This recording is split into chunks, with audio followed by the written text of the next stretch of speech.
History is being written today in Rio de Janeiro, not dramatically, but subtly, quietly.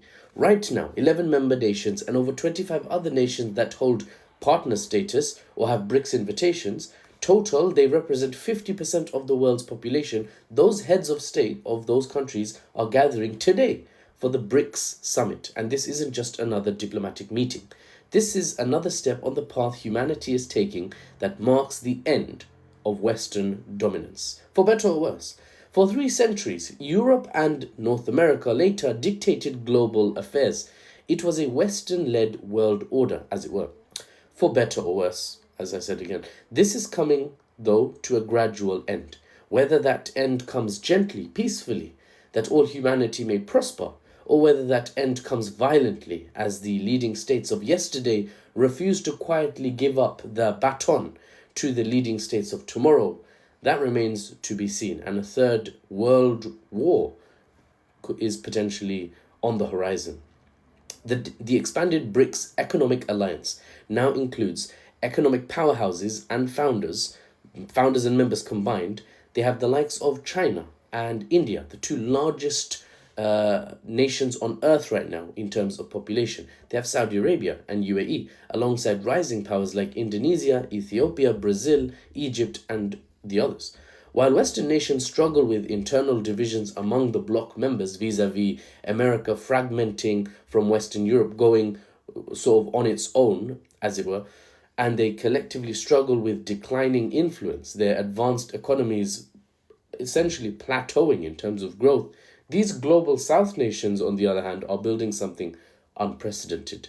A new world order based on multipolar cooperation rather than Western dominance, rather than Western hegemony.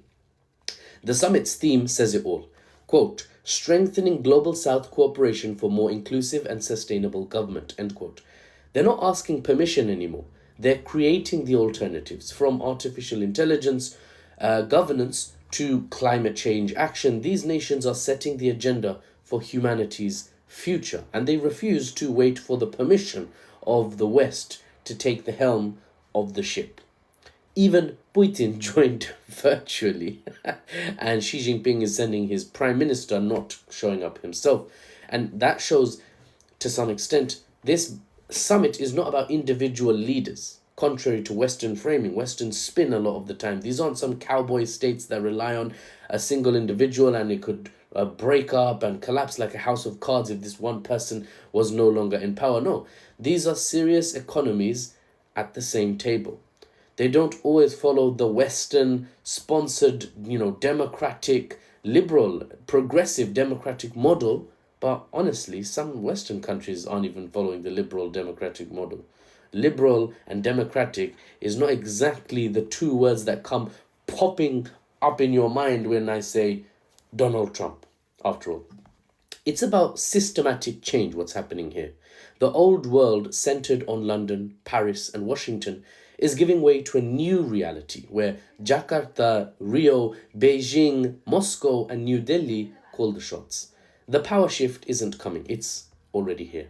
And I'll be covering the economics of all of it in depth on my TikTok and my YouTube. So don't forget to head over to my YouTube by going to my TikTok bio, clicking on the link there, heading over to YouTube, and of course subscribing. It's the best way, honestly, to keep connected to me in the long term. TikTok is a bit shaky. It's a bit shaky at times. They'll just leave it at that. Now, I've got some Weetabix to drink, really, because I do this weird thing where I melt it in hot milk.